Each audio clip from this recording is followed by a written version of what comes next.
All of Biden's gun-grabbing executive orders have two things in common with every other left-wing anti-gun proposal.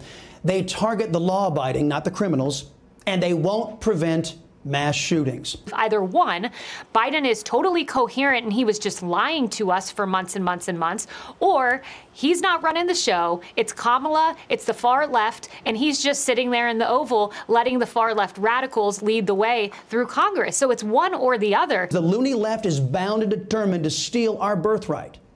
Shouldn't we be as determined to save it?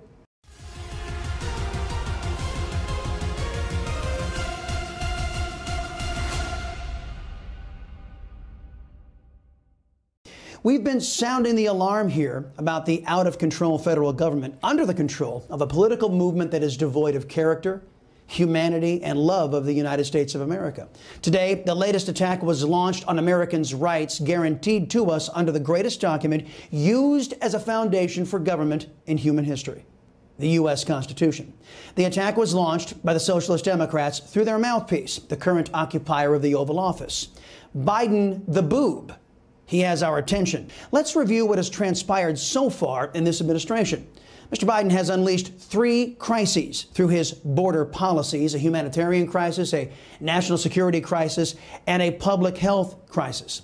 His efforts have culminated in human misery and danger for all Americans and illegal aliens alike. Up from raising taxes to considering expanding the court and creating a crisis at the border, President Biden has wasted no time working to undo any successes, all successes by the Trump administration. And a New York Post op-ed predicts this is just the beginning, arguing, quote, if it ain't broke, Joe Biden will break it. Children at this facility are being sexually assaulted. Some children in this facility are not eating throughout the day. Children with COVID are not being physically separated from children without COVID. Governor of Texas is revealing sexual assaults in Biden's illegal alien facilities. This depravity is being done to advance socialist power grab in this country. Democrats seem to care very little about how many children have to lose their innocence for them to achieve their political power. But this is just the tip of the iceberg. There were some policies under the Trump administration, particularly some related to the border, that were just working. And it seems like there is just a commitment to just undo, regardless of whether these policies were actually effective or not. What's your take on what you see happening across the board? Yeah, it's exactly right, particularly on immigration, as you noted. Look, former acting Secretary of Homeland Security Chad Wolf has said we warned the President Biden's incoming administration that if they rolled back these policies, in fact, they'd see this crisis on the border. And now you even almost have a tacit admission, if reporting is accurate, that the Biden administration is acknowledging this because the new Secretary of Homeland Security, Mayorkas, has reportedly told folks at ICE that he might need to close some of the gaps in the Trump wall. In other words, resume construction of the border wall. We'll see if that actually happens, but it's almost a tacit admission that it was working under Trump. They realize it, and at least hushed whispers around DHS are saying, hey, maybe we need to go back to some of those policies. Mr. Biden and his party praised Major League Baseball for launching an economic attack on our fellow Americans. It is the first time an occupier of the Oval Office has encouraged such economic warfare against his own people. Estimates put the economic fallout and damage of MLB's pullout of Georgia to be at least $100 million, harming black, brown, and white business owners, both Republicans and Democrats. When you look at the agenda over the first 75 days of the Biden administration, do you see one driven by far left ideologies, or do you see one more shallowly driven by simply undoing what President Trump did? In other words, if President Trump was for it, we are against it. I think for many, by the way, in Georgia, that's what it was about. President Trump ultimately was what motivated people to feel one way or another about the Georgia law, not really ideology in the end. It's been so shallow, everything for 4 years, Kayleigh. It's always been about President Trump. Is it still? I think it is, yes, but I do, and I agree, they're not mutually exclusive, but I do think that there is this far left radicalism that has taken over the Biden administration. And I mean, just look at the policies. Meanwhile, Biden has assured the butchers of Beijing his friends in communist China, that Americans' money will be flowing into China for their Winter Olympics. In fact, communist China sent a warning at Biden and the leftists here in America. You'd better not withdraw from the Olympics. Biden's team quickly went into damage control mode and hastily assured China that Biden and his political party would follow China's directives to the letter.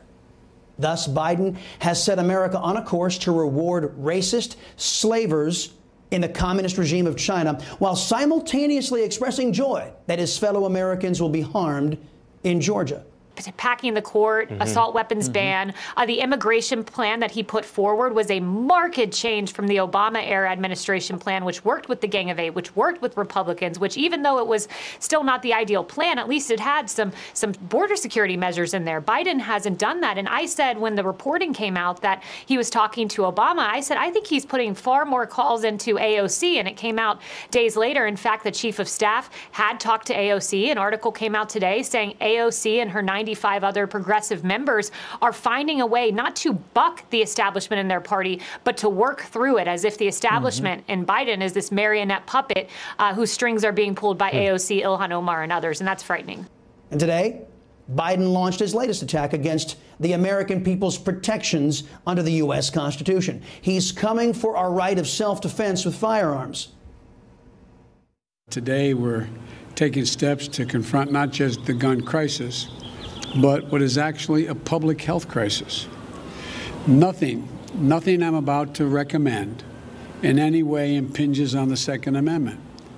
They're phony arguments suggesting that these are Second Amendment rights at stake from what we're talking about. This is an epidemic, for God's sake, and it has to stop. Right.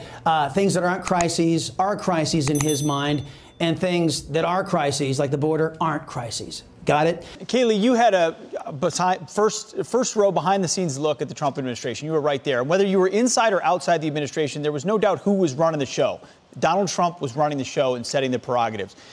It's hard to look inside the Biden White House and get your arms around who's running the show. I mean, based on what you can see, who's guiding the rudder inside that White House?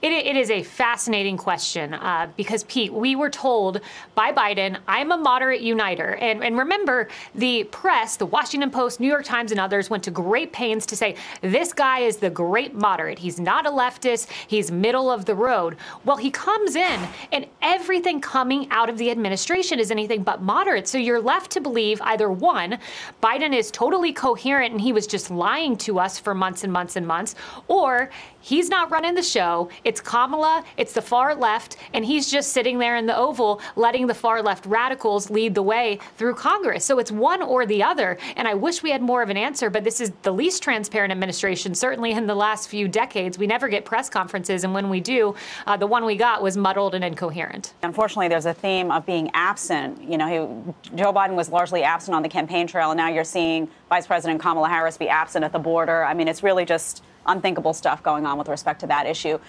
Biden has nominated a gun grabber to head the ATF. That stands for the Bureau of Alcohol, Tobacco, and Firearms. Get it?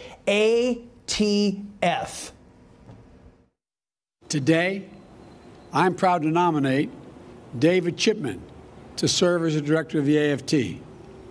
David knows the AFT well.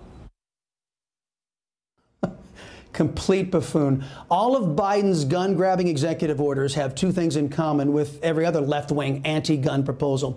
They target the law-abiding, not the criminals, and they won't prevent mass shootings. Perhaps Hunter Biden has introduced his pop to some of his old buddies in the narcotics trade, or maybe Joe Biden is every bit the idiot he has proven to be over the last half-century of him being in government and screwing it up. He apparently doesn't much care about the name of the agencies he's allegedly running, just that they help him complete his mission to usurp the Constitution and, in so doing, your rights and liberties. There are two processes I want you all to remember: Article 5, Convention of the States, and nullification. Biden, the boob, may not be able to keep it all straight, but we and our state governments had better, because the loony left is bound and determined to steal our birthright. Shouldn't we be as determined to save it?